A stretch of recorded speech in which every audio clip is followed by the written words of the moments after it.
اور یہ صفات موجود نہ ہو تو وہ حدیث ان سے لینا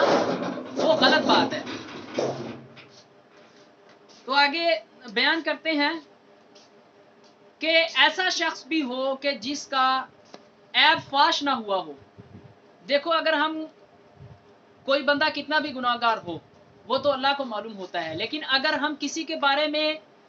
جانتے نہیں ہیں کہ وہ کذاب ہے یا نہیں ہے، گناہ گار ہے یا نہیں ہے، ہم کسی پر کوئی بغیر دلیل کے کسی پر کوئی الزام نہیں لگا سکتے،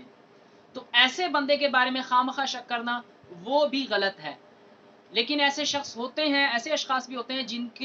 جن کو ہم زندگی میں جانتے ہوتے ہیں کہ یہ بندہ ایسا ہے۔ تو یہ ہے کہ اللہ جل جلالہ نے فرمایا کہ آگے قرآن سے دلیل دیتے ہیں کہ اللہ رب العزت فرماتا ہے اے ایمان والو، اگر تمہارے پاس کوئی فاسق خبر لے کر آئے تو تحقیق کر لیا کرو، ایسا نہ ہو کہ جا پڑو کسی قوم پر نادانی سے، پھر کل کو پچھتاؤ اور اپنے کیے ہوئے پر ندامت ہو۔ تو اللہ رب العزت بھی یہی حکم دیتا ہے کہ ہمیں کوئی بھی کام کرنے سے پہلے یا کوئی بھی گواہ لینے سے پہلے، کوئی بھی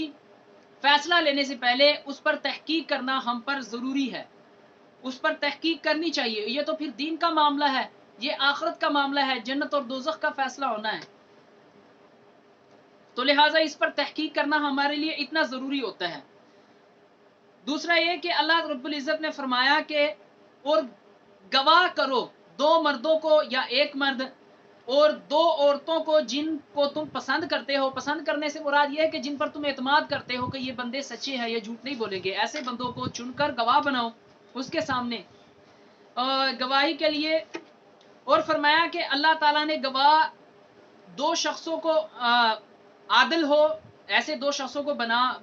گواہ بناؤ جو عادل ہو۔ ان آیتوں سے معلوم ہوا کہ فاسق کی بات بے اعتبار ہوتی ہے، فاسق کی بات بے اعتبار ہوتی ہے، تو اسی لیے اس کی تحقیق کرنا ہمارے لیے ضروری ہوتا ہے۔ اسی طرح حدیث شریف میں ہے کہ اس سے یہ بھی معلوم ہوتا ہے کہ منکر روایتوں کا بیان کرنا جس کے غلط ہونے کا احتمال ہو، ایسی منکر روایتوں کا بیان کرنا جس کے غلط ہونے کا خدشہ ہو، وہ درست نہیں، جیسے قرآن سے معلوم ہوتا ہے، اور وہ حدیث وہی ہے جو رسول اللہ صلی اللہ علیہ وسلم سے بشہرت منقول ہے کہ آپ صلی اللہ علیہ وسلم نے فرمایا جو شخص مجھ سے حدیث نقل کرے اور وہ یہ خیال کرتا ہو کہ یہ جھوٹ ہے تو وہ خود جھوٹا ہے، کہ وہ خود ہی حضور سے حدیث نقل کر رہا ہے لیکن خود ہی اس پر شک کر رہا ہے، تو وہ بندہ خود جھوٹا ہے۔ امام مسلم رحمۃ اللہ نے اپنی اسناد سے روایت کیا کہ سیدنا سمرہ بن جندب رضی اللہ تعالیٰ عنہ سیدنا مغیرہ بن شعبہ رضی اللہ تعالیٰ عنہ سے رسول اللہ صلی اللہ علیہ وسلم نے فرمایا، یعنی کہ یہ وہی حدیث ہے کہ رسول اللہ صلی اللہ علیہ وسلم نے فرمایا کہ جو شخص مجھ سے حدیث نقل کرے وہ اس پہ شک کرتا ہو کہ یہ جھوٹ ہے تو وہ خود جھوٹا ہے۔ تو آگے رسول اللہ صلی اللہ علیہ وسلم نے فرمایا کہ یہ بھی صحیح حدیث ہے، صحیح مسلم کی، حضور صلی اللہ علیہ وسلم فرماتے ہیں کہ مجھ پر جھوٹ نہ بولو، بلا شبہ جس نے مجھ پر جھوٹ بولا وہ جہنم میں داخل ہوگا۔ تو یہ بہت بڑی ایک آگاہی ہے حضور صلی اللہ علیہ وسلم کی طرف سے کہ ہم بلا سوچے سمجھے کسی سے اگر حدیث لے لی تو آگے فارورڈ کر دیتے ہیں، یہ تحقیق کیے بغیر کہ یہ حدیث صحیح ہے یا ضعیف ہے۔ تو یہ حضور نے فرمایا کہ جو شخص مجھ پر جھوٹ باندھتا ہے وہ دوزخ میں ہوگا۔ تو اسی لیے ہمیں صحیح اور ضعیف حدیث میں فرق کرنا ہمارے لیے اتنا ضروری ہے۔ اور بعض ہم لوگوں کی ایسی عادت بھی ہوتی ہے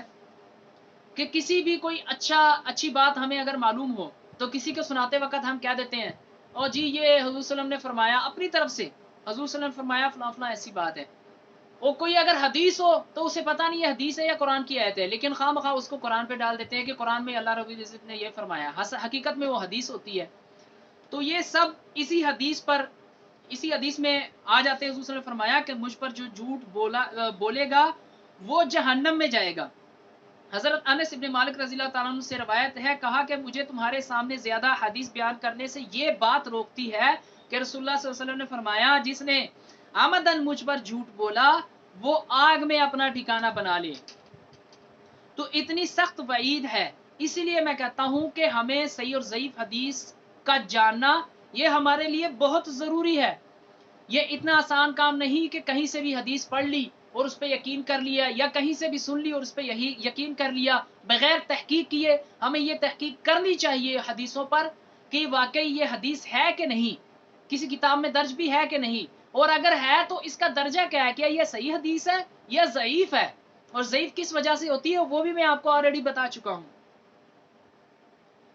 محمد بن قیس اسدی نے علی بن ربیعہ اسدی سے سنا، اور انہوں نے حضرت مغیرہ بن شعبہ سے، اور انہوں نے نبی اکرم صلی اللہ علیہ وسلم سے اس طرح روایت کی، بلا شبہ مجھ پہ جھوٹ بولنا اس طرح نہیں جیسے کسی ایک عام آدمی پر جھوٹ بولنا ہے۔ تو اس کا کیا مطلب ہے کہ حضور نے فرمایا مجھ پر جھوٹ باندھنا ایسا نہیں کہ ایک عام آدمی پر جھوٹ بولا جائے۔ تو حضور صلی اللہ علیہ وسلم پر جھوٹ باندھنا تو ایک بڑا گناہ ہوگا۔ وہ کیسے کہ حضور صلی اللہ علیہ وسلم کے بارے میں اگر میں جھوٹ بولوں کہ حضور صلی اللہ علیہ وسلم نے فلاں فلاں یہ فرمایا ہے،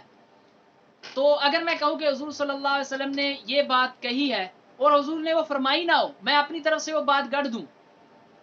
تو وہ بات آگے لاکھوں اور کروڑوں مسلمانوں تک پہنچے گی، وہ سب اس گمراہی کے شکار ہوں گے۔ تو اس لیے حضور پر جھوٹ باندھنا کوئی عام بات نہیں، یہ بڑا گناہ اس وجہ سے ہے کہ ان حضور کا لنک بہت سارے انسانوں سے ہے، کروڑوں انسانوں سے ہے، جس کی وجہ سے وہ لوگ گمراہ ہو سکتے ہیں، وہ غلطی پر مبنی ہو سکتے ہیں۔ اسی لیے حضور صلی اللہ علیہ وسلم نے فرمایا کہ مجھ پر جھوٹ باندھنا ایک عام آدمی پر جھوٹ باندھنے جیسا نہیں ہے۔ اسی لیے حضور نے فرمایا کہ جو مجھ پر جھوٹ باندھے گا وہ اپنا ٹھکانہ جہنم میں ڈھونڈ لے۔ تو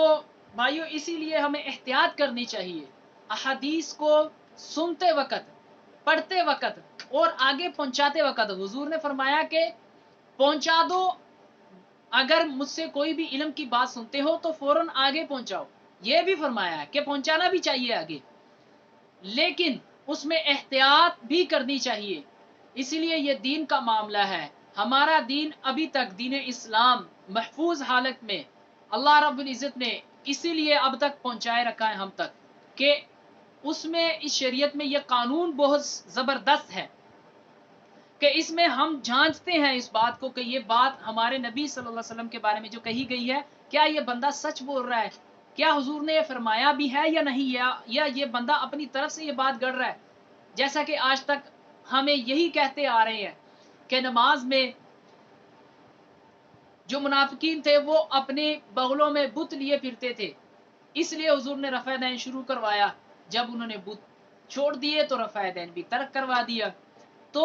ہم نے صرف بات سنی اور یقین کر لیا، اس پر کوئی تحقیق نہیں کی،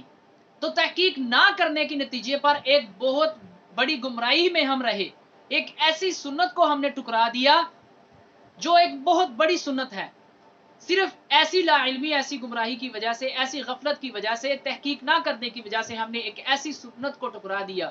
اور اس کو رد کر دیا جو ایک بہت بڑی سنت ہے۔ تو یہیں سے ہمیں اندازہ لگا لینا چاہیے کہ ہمیں کتنی احتیاط کی ضرورت ہے۔ تو اسی لیے میں آپ سے پھر ریکویسٹ کرتا ہوں کہ صحیح، ضعیف اور من غلط حدیثوں کے درجات کو سمجھیں، اس کو سمجھیں، انشاءاللہ آگے بھی حدیثیں بیان ہوگی، جب بیان ہوگی تب آپ کو اگر کوئی بھی حدیث سنائے گا تو آپ کو تاکہ فوراً پتہ چل جائے کہ یہ حدیث صحیح ہے یا ضعیف ہے، کیا یہ بندہ، یہ عالم یا یہ مولوی یا کوئی بھی شخص کیا مجھے گمراہ کرنے کی کوشش کر رہا ہے، کہ یہ بندہ اپنے فرقے کی سائیڈ لے رہا ہے یا اسلام کو ڈیفینڈ کر رہا ہے۔ ہمیں اسلام کو ڈیفینڈ کرنا چاہیے نہ کہ اپنے فرقوں کو۔ تو اللہ رب العزت نے ہمیں قرآن پاک میں بھی ایک مسلم کا نام دیا، ہم صرف اور صرف مسلم ہیں، ہمارا کوئی فرقہ نہیں، ہم ایک ہی جماعت ہے، وہ ہو مسلمانوں کی جماعت۔ تو امید ہے کہ آپ کو میری باتوں کی سمجھ آ گئی ہوگی، اور دعا ہے کہ اللہ رب العزت ہمیں ان سب باتوں پر عمل کرنے کی توفیق عطا فرمائے۔ وآخر دعوانا الحمدللہ۔